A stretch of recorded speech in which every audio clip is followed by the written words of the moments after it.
के शहजादों ने कुर्बानियां पेश की हैं। होना तो ये चाहिए था, आज के दिन हर घर से हर दर से कुरान की तिलावत की आवाज आनी चाहिए थी। अगर मैं भी हाथ उठवा लूं ना कि कितने लोगों ने आज कुरान पढ़ा है, तो मेरे ख्याल से 50% हम में ऐसे लोग होंगे जिन्होंने कुरान नहीं पढ़ा होगा। मुझे बिला वजह की डींग मारनी नहीं आती। 50% ऐसे लोग होंगे जिन्होंने आज कुरान देखा भी नहीं होगा। पढ़ना तो बड़ी बात है। और कितनी बेटियों के सरों से दुपट्टे उतरे, कितने घरों की इज्जत नीलाम हुई, ये एक अलग मसला है। जोहर असर मगरिब इशा में कितनी भीड़ मस्जिदों में थी, ये एक अलग मसला है। मेरी कौम के नौजवानों, जरूरी है कि हम करबला वालों का पैगाम भी याद रखें।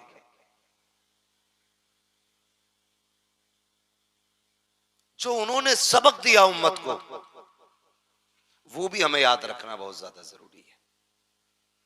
अल्लाह भला करे उन लोगों का जिन्होंने आज के दिन भी सबील के बड़े बड़े स्टॉल लगाए, उन लोगों को पानी पिलाया। उनके पानी पिलाने से लग रहा था कि ये आज जो लंगर चल रहा है, ये गुलाम ये बताना चाहते हैं कि कल जब तुम नहरे फुरात पे काबिज थे तो तुमने नबी के बेटों को पानी नहीं दिया। आज जब पानी हमारे हाथ में है तो हम सिर्फ अपने नहीं बल्कि गैरों को भी पकड़ पकड़ के पानी पिला रहे हैं। जिस तरह आपने सबील पे गौर किया, लंगर पे गौर किया, काश उतना ही हमने कुरान पे भी ध्यान लगाया होता। जब 10वीं शब आई थी और यजीदी हमला करने के लिए तैयार थे, तब मेरे इमाम ने कहा था एक रात की मोहलत दें। उन्होंने ये समझा शायद ये तलवारें तेज करेंगे, एक रात का मौका मांग रहे हैं, निशाने दुरुस्त करेंगे, रात भर प्रैक्टिस करेंगे, तब जाके सुबह जंग लड़ेंगे।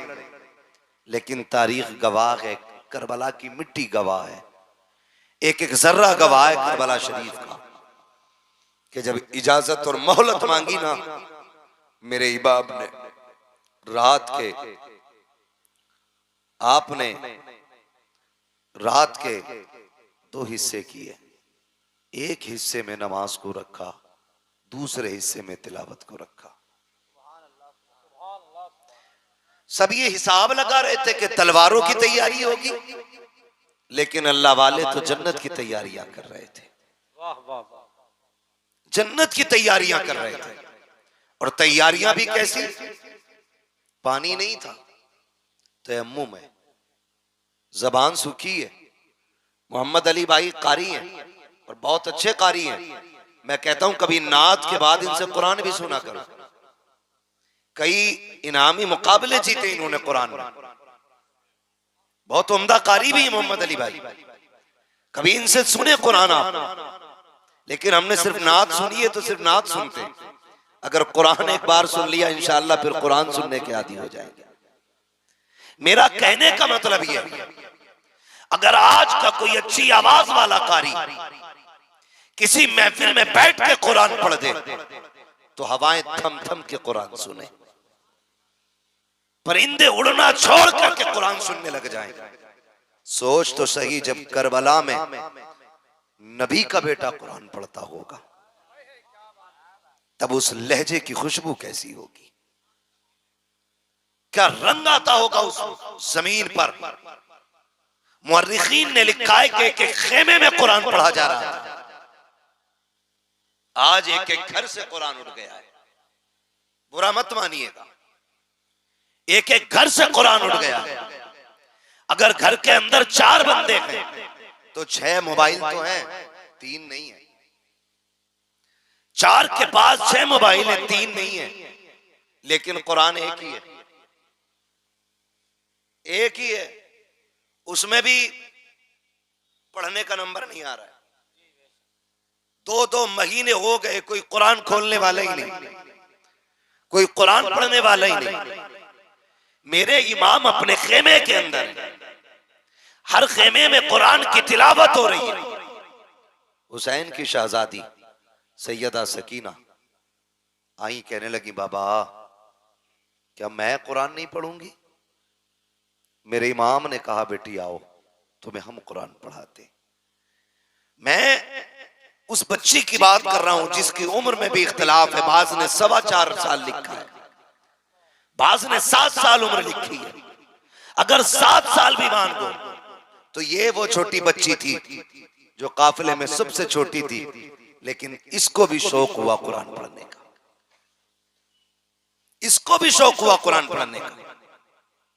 उन्होंने कुरान की पाबंदी की, फजर तक कुरान पढ़ा, फजर की नमाज अदा हुई। फजर की नमाज के बाद फिर जब आमिर इब्ने साद की जानिब से जंग का आगाज हुआ, यके बाद दीगरे जाने जाती रही। जब जानों की कुर्बानियां होती रही, याद रखिएगा हुसैन के साथ में मुस्तफा के 9 सहाबा भी आए थे। कितने सहाबा बोले? कितने? 9 सहाबा। कितने? जोर से कितने? 9 सहाबा भी मुस्तफा के थे, लेकिन उनकी मोहब्बतों को सलाम सहाबा इकराम ने उस वक्त तक खानदाने नबुव्वत के किसी फर्द को जाने नहीं दिया जब तक अपनी जानों की कुर्बानियां पेश नहीं कर दी। जब जानिसार जाने लुटा चुके, फिर अहले बैत अत्हार की बारी आई, फिर अहले बैत अत्हार की बारी आई। उनमें भी आप देखें कई बार आएंगी जमातें, टीमें आएंगी, कहने लगी हजरत अली को उनसे इख्तिलाफ, हजरत उमर को उनसे इख्तिलाफ, अबू बकर सिद्दीक को वो नहीं मानते, उमर को वो नहीं मानते। आप खुद फैसला करें। मेरे इल्म के मुताबिक मैदान करबला में हजरत अली के 6 बेटे मौजूद थे। कितने? 6। जोर से कितने? और बोले कितने? 6 बेटे हजरत अली के मौजूद थे। जो बताना चाहता हूं वो ये बात है कि उनमें एक बेटे का नाम अबू बकर इब्ने अली है, दूसरे बेटे का नाम उमर इब्ने अली है, तीसरे बेटे का नाम उस्मान इब्ने अली है। अब मुझे एक बात बताओ, अगर मुझे आपसे नफरत है तो मैं आपके बेटे के नाम पे अपने बेटे का नाम रखूंगा? आप रखोगे? नफरत अगर होती है तो नाम नहीं रखे जाते। ये नफरत की तो वजह है जो किसी का नाम यजीद है तुम्हारे गांव में कोई यजीद? बोले है? सुना कहीं? नहीं है ना? क्यों? क्योंकि नफरत ही इतनी है लोगों को यजीद से। कोई अपने कुत्ते का नाम भी यजीद रखना नहीं चाहता। और हर घर में झांक के देखो, हर घर में एक हुसैन जरूर मिलेगा। वाह वाह वाह वाह। हर घर के अंदर एक हुसैन मिलेगा, एक एक घर में कई कई हुसैन मिलेंगे। वजह क्या है? वजह यह है कि उनकी मोहब्बत का चिराग दिल में जल रहा है। सुभान अल्लाह। दिल में जल रहा है। इनके दरमियान मोहब्बत थी, तभी तो नाम रखे गए, तभी तो नाम रखे गए। और मैं तो चैलेंज करता हूं राफसियों की उन नाजायज औलादों को कि जो कहते हैं आपस में मुख्तलिफ थे, अलग थे। तारीख का ये बाब उठा करके देखो, जब अली के निकाह की बारी आई है तो रिश्ते का मशवरा देने वाला उमर है, और जिसने निकाह में जगह दिया है उस जात को सिद्दीक अकबर कहा जाता है। जिसने निकाह का खर्चा उठाया उस जात को उस्मान गनी कहा जाता है। नारे तकबीर, नारे रिसालत, अज़मत अहले बैत, अज़मत सहाबा।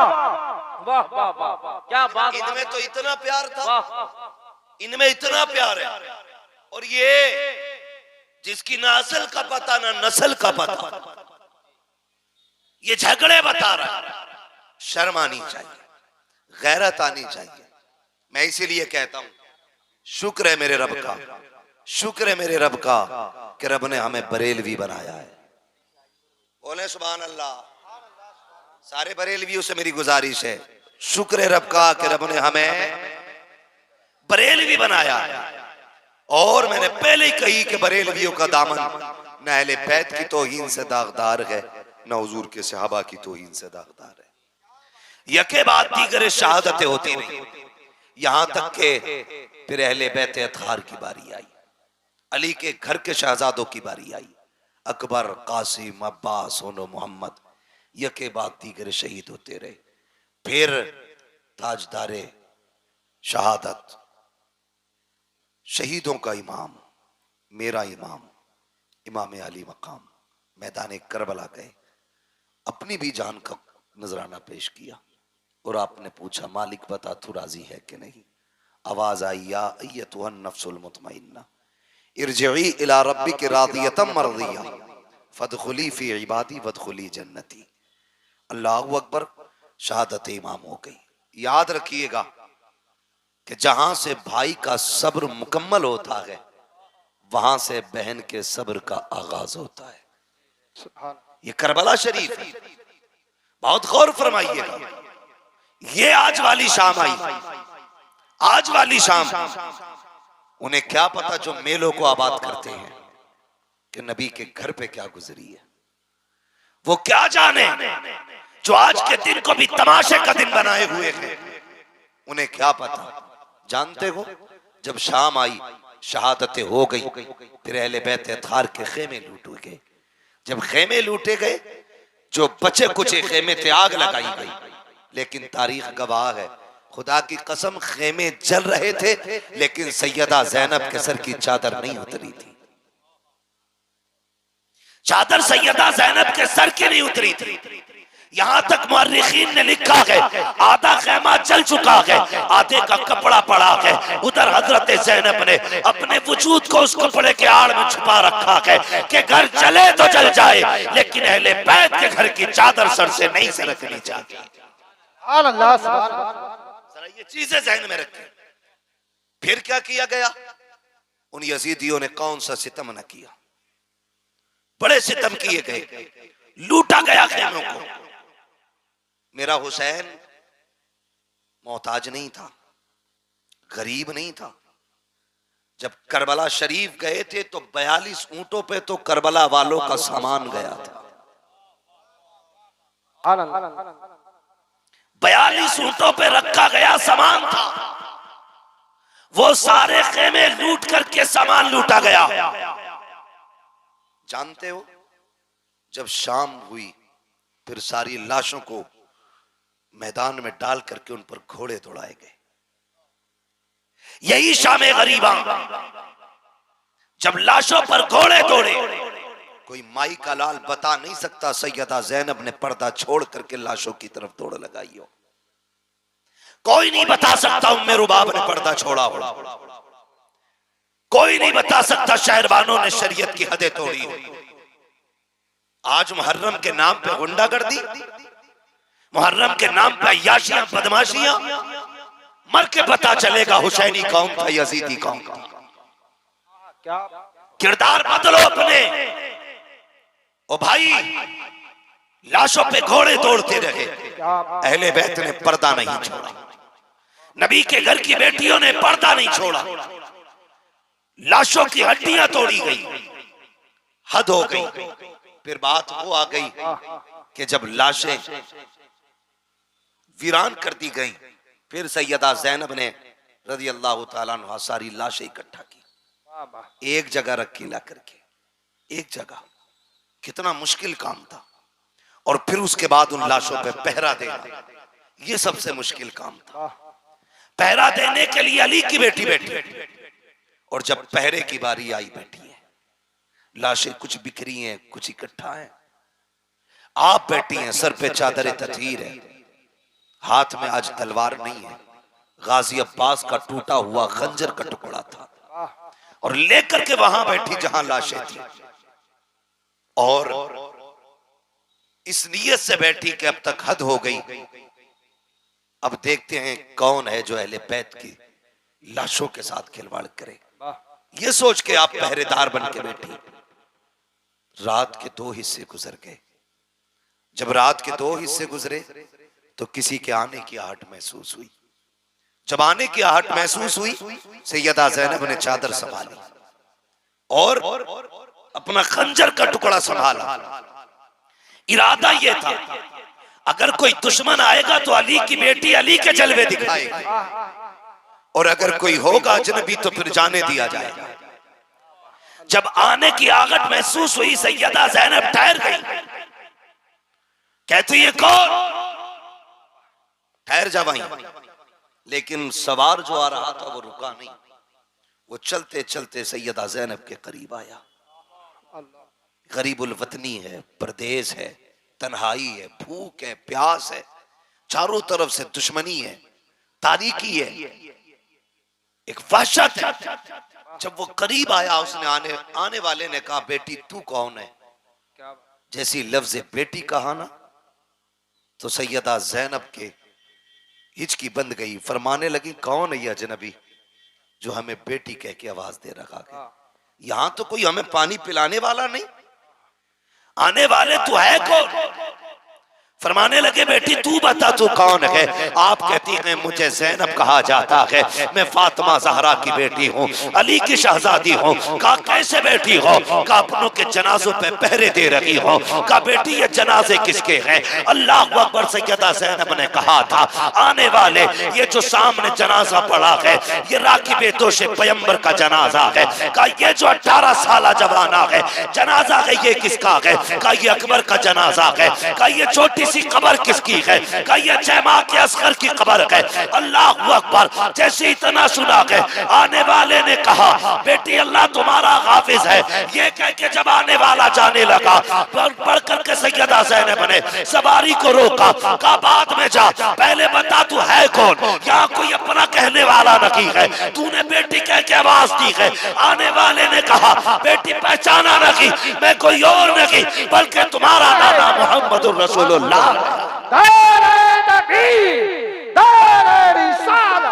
बस लगे आला हज़रा जिक्र शहीद आज़म नौजवान कमेटी सरजमीने मंसूर पर हज़रत अल्लामा मुफ्ती हम्माद रज़ा साहिब किबला हैदरी। ओ भाई फरमाने लगे मैं तुम्हारा नाना हूं। सैयदा ज़ैनब मुतमईन रही। फिर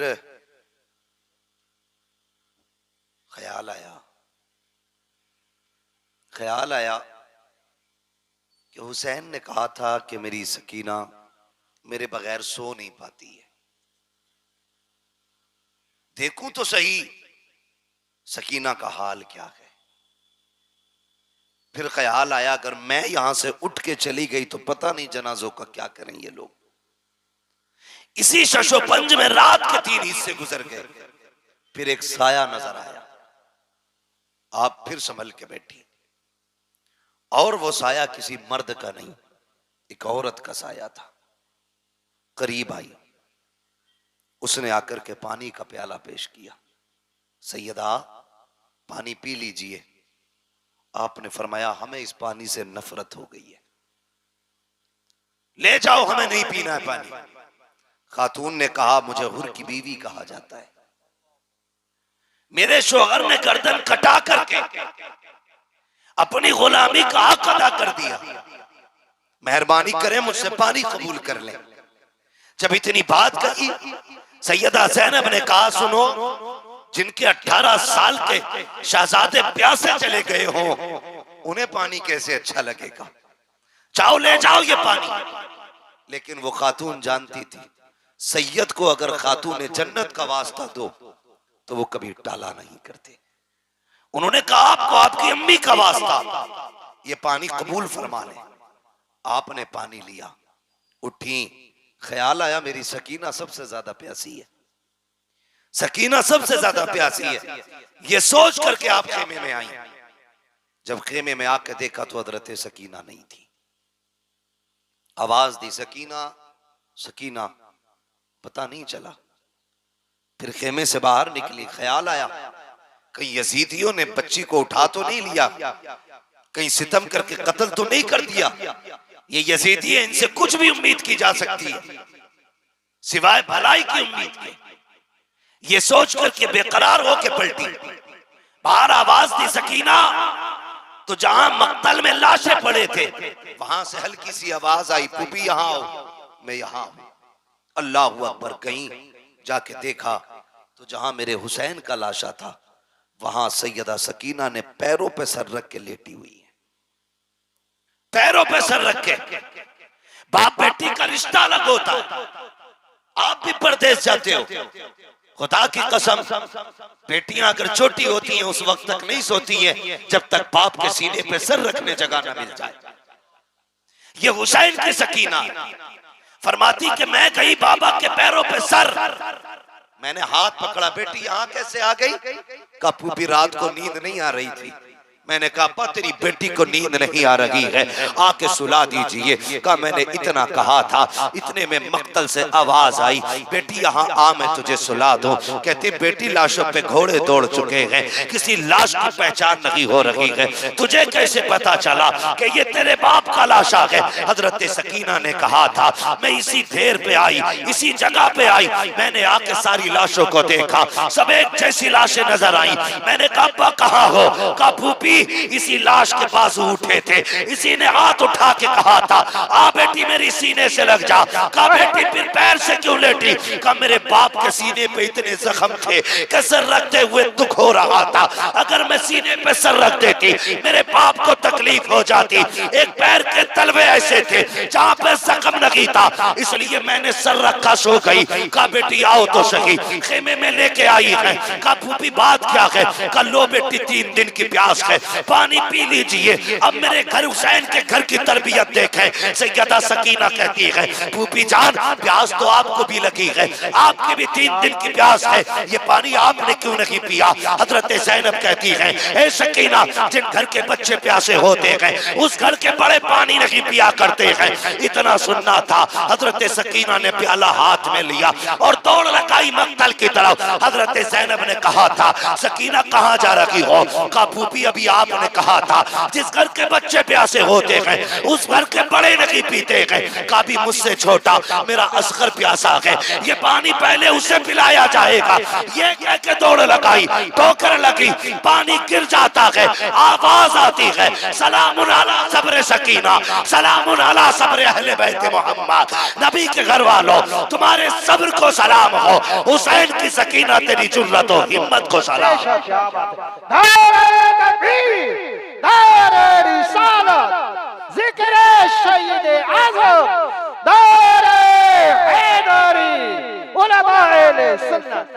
खुदा की कसम ये उनके घर के बच्चों का सब्र है, बच्चों का सब्र है। अगर अपना सब्र देखना हो एक बार इफ्तारी में दिन बड़ा होने लगे मस्जिद में इफ्तारी मुंह छुट लगा दो, बच्चे भी बैठा दो बड़े भी बैठा दो, फिर देखो मुट्ठी भर के कौन खाता है। ये हमारी तरबियत है, ये उनकी तरबियत। 3 दिन के प्यासे हैं लेकिन फिर भी अपने से ज्यादा दूसरे का ख्याल है, दूसरे का ख्याल है।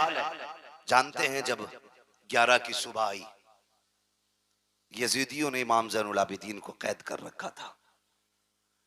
कहने लगे ज़ैनुल आबिदीन तैयारी कर लो।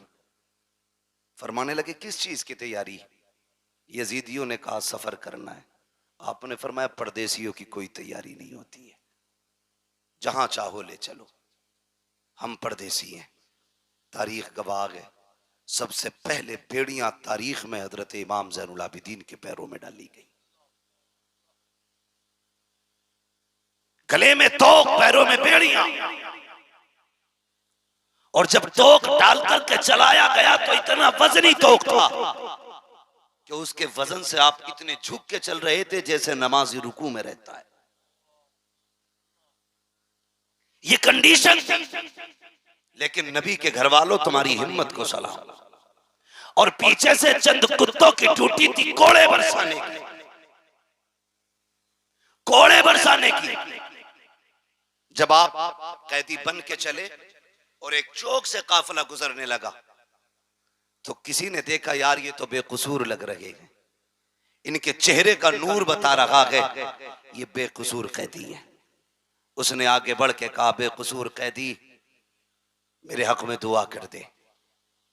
जानते इमाम ज़ैनुल आबिदीन ने हाथ उठाए और फरमाया खुदा तुझे किसी मुसलमान का कैदी ना बनाए, जब इतनी बात कही वो तड़प गए, जनाब ये क्या बात कह रहे हैं आप? फरमाने लगे ये बहुत अच्छी दुआ है। कहने लगा क्यों? आपने अपनी कमीज उठाई, पूरी कमर खून से तर थी, खून से तर थी। कहा ये क्या है? कहा ये जो मुसलमान कैदी बना के ला रहे हैं ना हमें, ये उनका सितम है। कहा ये कोड़े क्यों मार रहे हैं? कहा परदेसी हूं, मुसाफिर हूं, थका हुआ हूं, अपनों की लाशें देखी है, भूखे प्यासे चला नहीं जाता। कहा फिर बैठ क्यों नहीं जाता?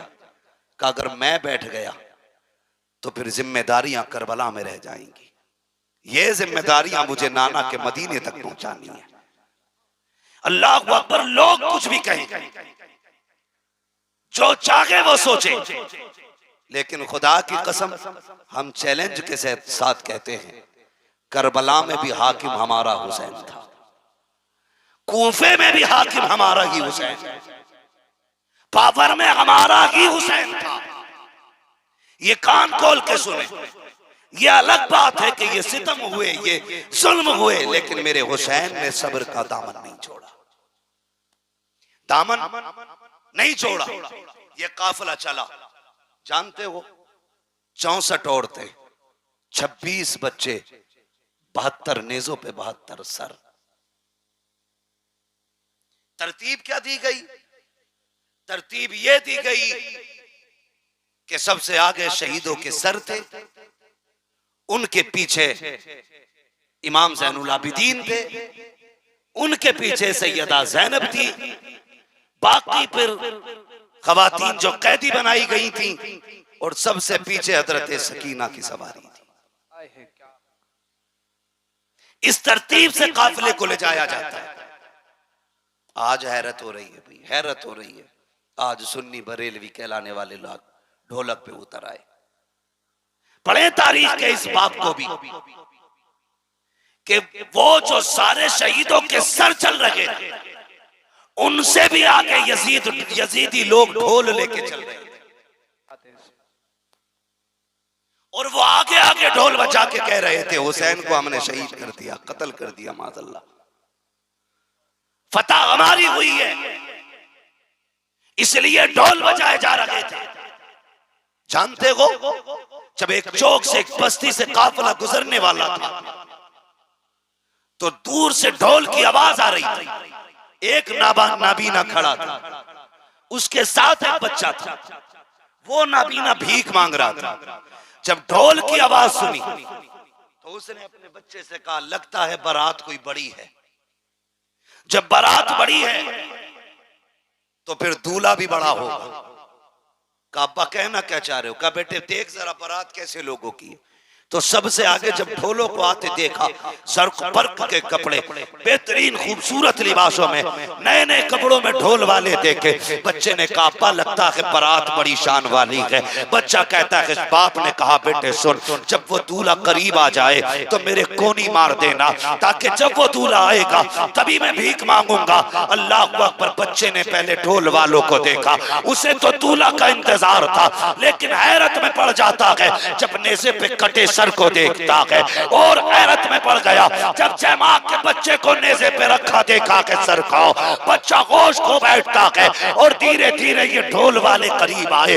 बच्चा अपने बाप की तरफ सिमटना शुरू कर देता है, क्योंकि आज तक तारीख में ये मंजर किसी ने नहीं देखा था कि 18 साल का सर, जयमाल का सर, 56 साल का सर नेज़े के ऊपर हो। जैसे कि सर करीब आए गए, सर आके गुजर जाते हैं। बच्चे को कुछ होश आया, उस वक्त सैयदा ज़ैनब की सवारी गुजर रही थी। बच्चे ने बाप के कोनी मारी, उसने ये सोचा शायद दूल्हा गुजर रहा है। उसने कहा तुम्हें खुदा का वास्ता, नबी का वास्ता, अली का सदका अता करो, नबी का सदका अता करो। जैसी तना कहा है, आज बड़े जमाने के बाद सैयदा ज़ैनब ने अली का नाम सुना था, नबी का नाम सुना था। कहती फिजा का जी बेटी का जल्दी कीजिए, इससे कहिए एक बार और अली का नाम ले, एक बार और नबी का नाम ले।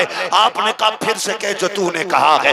उसने फिर से कहा एक बार और कह जो तूने कहा है। उसने फिर से कहा। उसके बाद कहती मैं पता क्या चाहिए। उसने कहा फकीर हैं, मोहताज हैं, भीख दे दीजिए, हम तो दरबार हम तो भीख लेने खड़े गए। आपने बच्चे की तरफ देखा, फरमाया जल्दी आ, तुझे पैसा चाहिए? कहा हाँ। कहा सुन, वो जो सबसे पीछे सवारी आ रही है, जा उसके पैरों के निशान की जगह की मिट्टी हटा ले, तेरी जरूरत पूरी हो जाएगी। बच्चे ने बूढ़े का हाथ पकड़ा, उधर दौड़ लगा दी। जिधर की खबर सैयदा ज़ैनब ने दी है, जब जाकर के मिट्टी हटाई है, सोना निकल आया है। बच्चे से बाप कहता है, बेटे क्या हो गया है? कहा ये काफिले वाले कौन है? कहा क्या हुआ? कहा ये जो लोग जा रहे हैं, इन्होंने कहा था कि मिट्टी हटा ले, वहां तेरी जरूरत पूरी हो जाएगी। अब्बा मैंने मिट्टी हटाई है तो सोना निकल आया है। बाप ने कहा सोना फेंक दे, जल्दी दौड़ के चल। कहा कहां? कहा जिसने सोने का पता बताया है।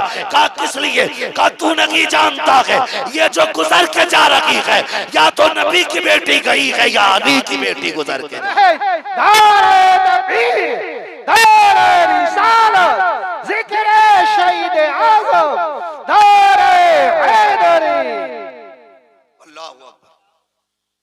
फरमाने लगी, उस बूढ़े ने कहा सुन,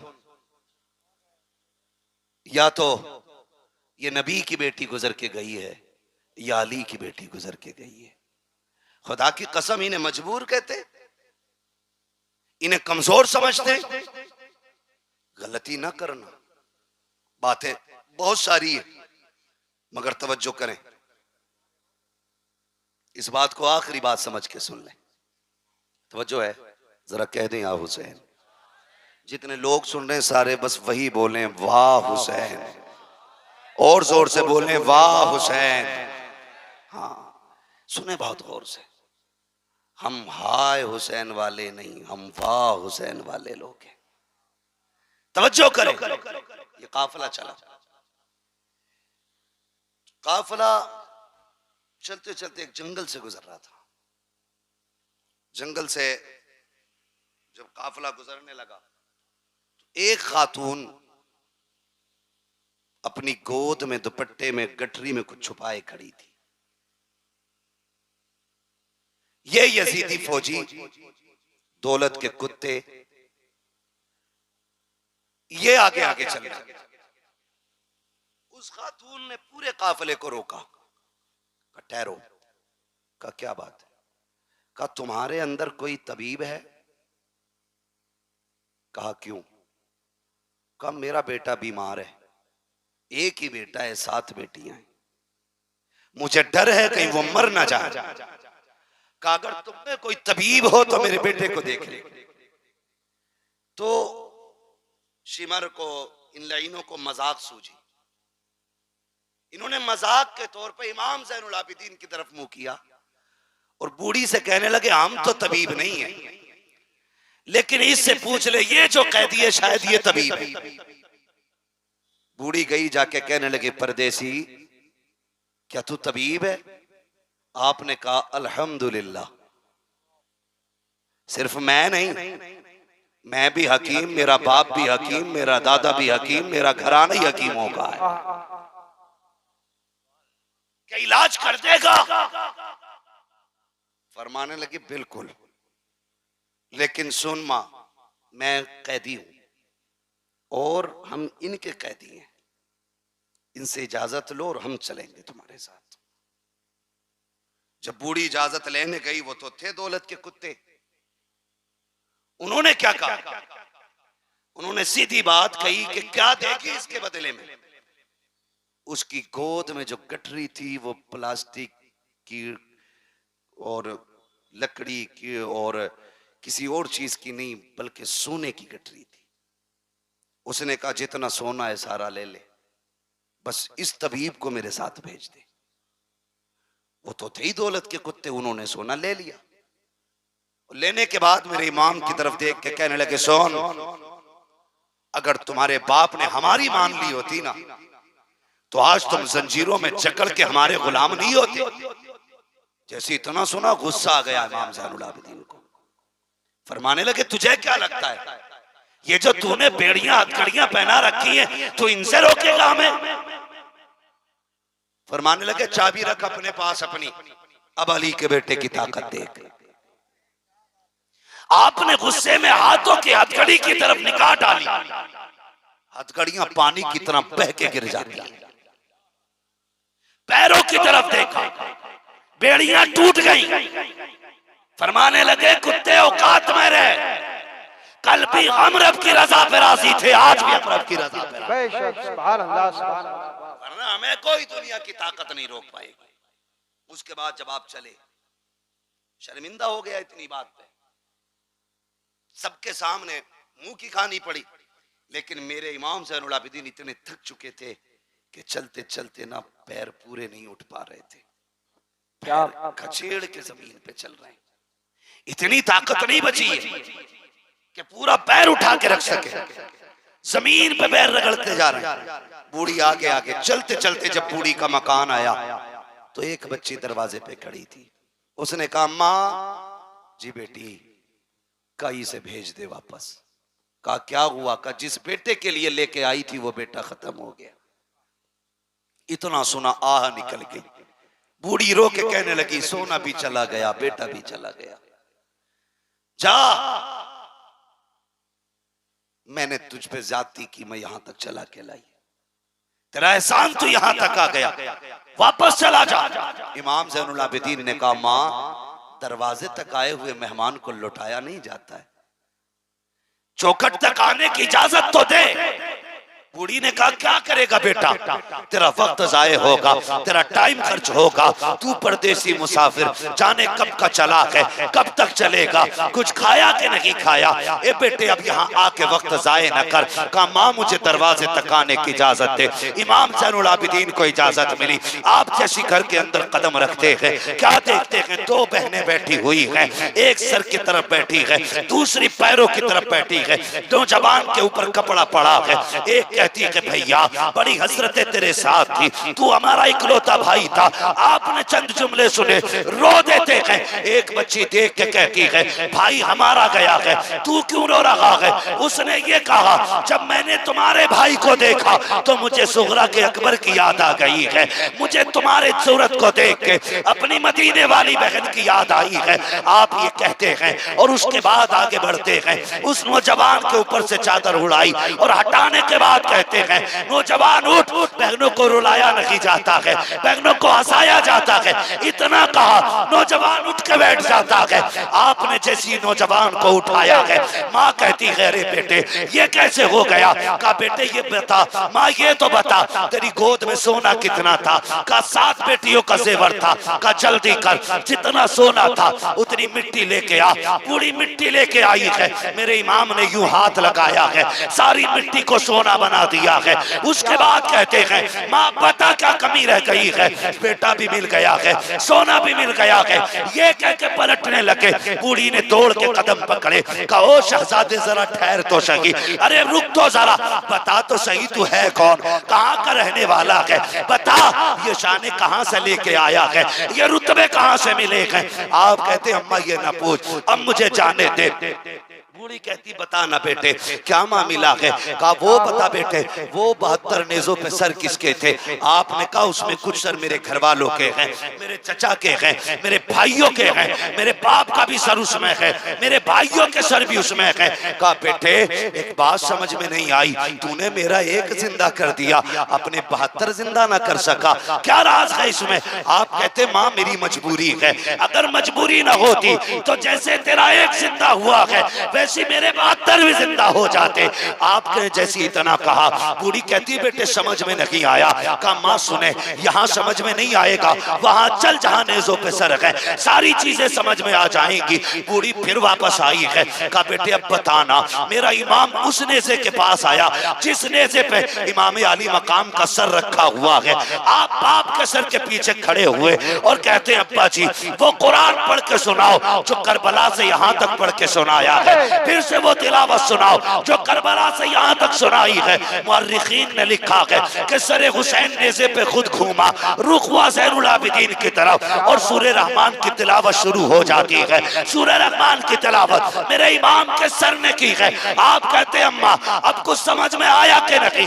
माँ कहती मैं नहीं समझी। मेरा इमाम कहता है ए माँ जिंदा वो किए जाते हैं जो मर जाया करते हैं, जो पहले से जिंदा होते हैं वो जिंदा नहीं किए। बेशक नारे तकबीर, नारे रिसालत जिक्र शहीद आलम सरजमीन मंसूरपुर नौजवान कमेटी दायरे हैदरी। आप फरमाते माँ जिंदा वो किए जाते जो मर जाया करते हैं, जो पहले से जिंदा हूं वो दोबारा जिंदा नहीं किए जाते। माँ ये जो 72 नेज़ों पे 72 सर हैं, ये मुर्दों के नहीं है, ये जिंदों के सर हैं। ये किनके सर हैं? जोर से और जोर से किनके? जिंदों के सर हैं।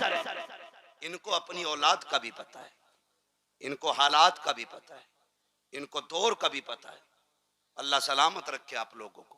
ओ भाई, ये करबला शरीफ का सफर पूरा 12 मुहर्रम से शुरू हुआ, 12 मुहर्रम से शुरू हुआ और 27 रमजान को मुकम्मल हुआ है।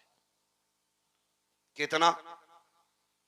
12 को शुरू हुआ, 27 को मुकम्मल हुआ। आप गिनती लगा लें, गिनती जोड़ेंगे लगभग 9 महीने लगेंगे। कितने? बोलें जोर से और जोर से। 9 माह मुकम्मल सफर लगे।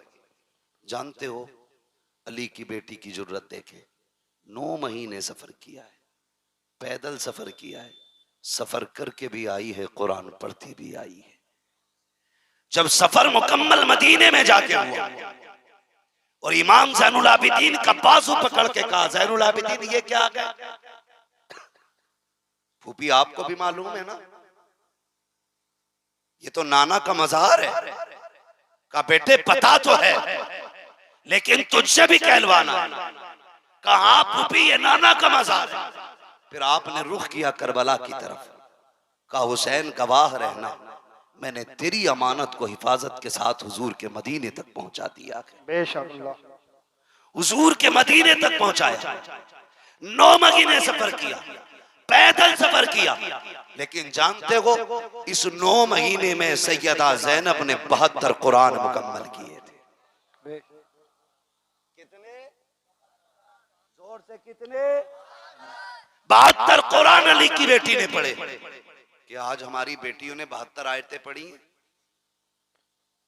कुरान के 72 कलमे ही पढ़े, 72 हर्फ ही पढ़ लेती।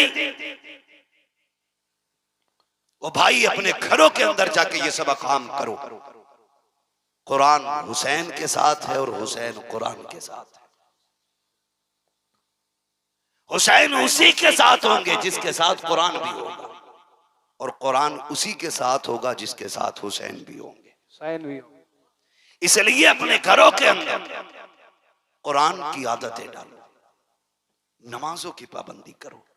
मैं अक्सर कहता हूं बचा के कूफे से आबिद को लेके आई है, कमर पे बार इमामत उठा के लाई है, अली की बेटी को झुककर सलाम कर इस्लाम, तेरी अमानतें घर तक बचा के लाई है। सैयदा ज़ैनब इमाम ज़ैनुल आबिदीन को मदीने तक लेके आई, जो वादा था हुसैन से पूरा कर दिया। और जानते हो करबला से वापसी के बाद 15 साल सैयदा ज़ैनब जिंदा रही, लेकिन कभी घर से बाहर कदम नहीं निकाला, कभी नहीं निकाला। यहां तक कि पड़ोसियों ने भी आपको निकलते नहीं देखा। हद तो तब हो गई जब शोहर ने कहा दवा ले ले, डॉक्टर तबीब से मिलने, फरमाने लगी नहीं मैं ज़हरा की बेटी हूं, मैं पर्दा नहीं तोड़ूंगी। का नाना के दीन में तबीब को औरत को दवा लेने के लिए हाथ पैर दिखाना जायज है? कहा ये तो शरीयत है जो आप कह रहे कि दिखाना जायज है, लेकिन अजीमत यह है कि मर जाए किसी के सामने चेहरा न खोले। हमने अजीमत हुसैन से करबला में सीखी। कहा कैसे? कहा जब लाशों पे घोड़े दौड़ रहे थे, हमें हुसैन ने मना कर दिया था कि कुछ भी हो जाए मुस्तफा की शरीयत नहीं छोड़नी है। खुदा की कसम 15 साल जिंदा रही, कभी घर से कदम नहीं निकाला, और जमाने को दिखा दिया कि अली की बेटियां पर्दा कैसे करती हैं। आज हम पे भी लाजिम है हम अपने घरों के अंदर पर्दे को आम करें। खुदा की कसम अगर किसी भाई की कोशिश से बहन पर्दे वाली हो गई, बाप की कोशिश से बेटी पर्दे वाली हो गई, शोहर की कोशिश से बीवी पर्दे वाली हो गई, तो अगर ये जन्नत में जाएगी, अल्लाह बाप को, भाई को, शोहर को, तीनों को भी जन्नत अता फरमाएगा। सुभान अल्लाह। जरूरी यह है कि हम शरीयत को आम करें, मुस्तफ़ा जाने रहमत के दीन को मजबूती से पकड़ें। पूरा पैगाम करबला शरीफ का आप पढ़ लीजिए। बहुत सारे जुल्म करबला शरीफ में हुए, लेकिन उन्होंने सब्र नहीं छोड़ा, शरीयत नहीं छोड़ी, दीन नहीं छोड़ा। इमाम ज़ैनुल आबिदीन, इमाम ज़ैनुल आबिदीन के हवाले से बेशुमार रिवायतें मौजूद हैं। बस एक बात मैं भी बता दूं, आपके खेमे में ना जब बदला लेने की बारी आई, किसकी, मुख्तार सकफी ने जब बदला लिया था और ये यजीदी जाने चुरा चुरा के भाग रहे थे, तो एक भागते भागते जंगल में उसे कोई ठिकाना नहीं मिला तो एक झोंपड़े में जाके घुस गया, और वो झोंपड़ा किसी अजनबी का नहीं, इमाम ज़ैनुल आबिदीन का था। इमाम ज़ैनुल आबिदीन की क़यामगाह थी, मुख्तार सकफी की फौजें पीछे थी, पनाह लेने के लिए खेमे में घुसा। प्यास लगी थी, कहा पानी मिलेगा? आपने एक प्याला दिया, कहा और चाहिए। दूसरा प्याला भर के दिया, कहा और चाहिए। तीसरा प्याला भर के जब दिया, इसने हाथ में लेके कहा, लगता है तुमने मुझे पहचाना नहीं। कहा क्यों? कहा अगर पहचान लेते तो मुझे पानी ना पिलाते। मेरे इमाम ज़ैनुल आबिदीन की आंख में आंसू आ गए। फरमाने लगे, कैसी बातें करता है, अपने बाप के कातिल को कोई भूल सकता है? क्या मैं तेरे चेहरे को भूल जाऊंगा? क्या तू वो शिमर नहीं है जिसने मेरे बाप के गले पे खंजर चलाया था? तू वही तो कुत्ता है। कहा फिर मुझे पानी क्यों पिलाया? हमने तो तुम्हारे ऊपर नहरे फुरात के पैरे सख्त कर दिए थे, तुम पानी पिला रहे हो। फरमाने लगे, सुन, कल हम तुम्हारे मेहमान बने थे, आज तू हमारा मेहमान बना है। जो तुमने किया वो तुम्हारा दस्तूर था, जो हम कर रखे हैं ये नबी के घर वालों का दस्तूर। सुभान अल्लाह। ओ भाई, कोई वफा, मोहब्बत, ताकत कोई सीखे तो अली के बेटों से। वो कहा था, अली का घर भी क्या घर है कि उस घर का हर एक बच्चा जिसे देखो वही शेरे खुदा मालूम होता है। बेशक सुभान। जिसे देखो वही शेरे खुदा मालूम होता है। मेरे नबी ने फरमाया, लोगों मुझसे प्यार करना चाहते हो, मेरे हुसैन से प्यार करने लगना। मेरे हुसैन का प्यार गोया मेरा प्यार है, मेरा प्यार है। अल्लाह अराकीनी कमेटी की मोहब्बतों को सलामत रखे, आप लोगों के जज्बों को सलामत रखे। इतनी रात तक बैठ के आपने अली के बेटों की बातें सुनी है। जब कयामत में कोई किसी की सुनने वाला नहीं होगा, इंशाअल्लाह हम गुनाहगारों की सुनने के लिए हुसैन आ जाएंगे, हुसैन आएंगे। वो कहा था ना, आ गए कब्र में भी छुड़वाने, दर्द कितना है उम्मती के लिए। ओ भाई, हम उनसे वफा करें जो जमाने से वफा करते हैं। अल्लाह ताला हमें करबला वालों की खैरात अता फरमाए, हमें अहले बैत का सदका अता फरमाए। अल्लाह हम सबको ज़हरा के लालों का सदका अता करे, मौला अली के पालों का सदका अता करे, मुस्तफ़ा जान रहमत के नौनिहालों का सदका अता करे। फरमाया गया, इन्नल्लाहा मअस-साबिरीन, अल्लाह सब्र करने वालों के साथ है। मदद ये नहीं है कि तलवार की धार बढ़ जाए, मार काट में पावर आ जाए, ये मदद ज़रूरी नहीं है। मदद इसको कहते हैं कि खुद कट गए, लेकिन आज भी कटने के बावजूद पूरी दुनिया में वही मौजूद हैं जो कट गए थे, और काटने वालों का नामो निशान तक नहीं है। पूरी दुनिया घूम लो, कोई नहीं कहेगा मैं शिमर की औलाद से हूं, मैं खोली की औलाद से हूं, मैं इब्ने ज़ियाद की औलाद से हूं। कोई नहीं कहेगा मैं इब्ने साद की औलाद से हूं। कोई नहीं कह सकता यजीद की औलाद से हूं। दुनिया घूम के आओ, खुदा की कसम। कोई कहेगा मैं इमाम जाफर की औलाद से हूं, कोई कहेगा इमाम बाकिर की औलाद से हूं, कोई कहेगा मूसा काजिम की औलाद से हूं। अली के घर की नस्ल आज भी जमाने में है, और खुदा की कसम सुबह कयामत तक रहेगी, सुबह कयामत तक रहेगी। और इसी नस्ल के बारे में मेरे इमाम ने कहा था, तेरी नस्ल पाक में है बच्चा बच्चा नूर का, तू है ऐने नूर तेरा, सब घराना तेरा। आखिर में सुस्ती क्यों आ रही है? तू है ऐने नूर तेरा, सब घराना। आखिर में भी देखो ड्यूटी और हाजिरी वैसी लगनी चाहिए जैसी शुरू में लगी थी, ताकि फरिश्ते जाके बताएं, मौला जैसे शुरू में सुन रहे थे वैसा आखिर तक सुनाए। तेरी नस्ल पाक में है बच्चा बच्चा नूर तू है ऐने नूर तेरा, सब घराना नूर नूर का। बस जो हुए गलत उनको माफ फरमाए रब्बे कायनात। जिंदगी ने दिया साथ, फिर होगी मुलाकात, चमन रहा फूल खिलेंगे, जिंदगी रही फिर मिलेंगे। मुसाफिर हैं हम भी, मुसाफिर हो तुम भी, किसी मोड़ पर फिर मुलाकात होगी। फकीरान आए सदा कर चले, सदा खुश रहो ये दुआ कर चले। सारे लोग कलमा शरीफ पढ़ लीजिए, ला इलाहा इल्लल्लाहु मुहम्मदुर रसूलुल्लाह, अस्तगफिरुल्लाह रब्बी मिन कुल्ली। मुफ्ती साहब 2 शेर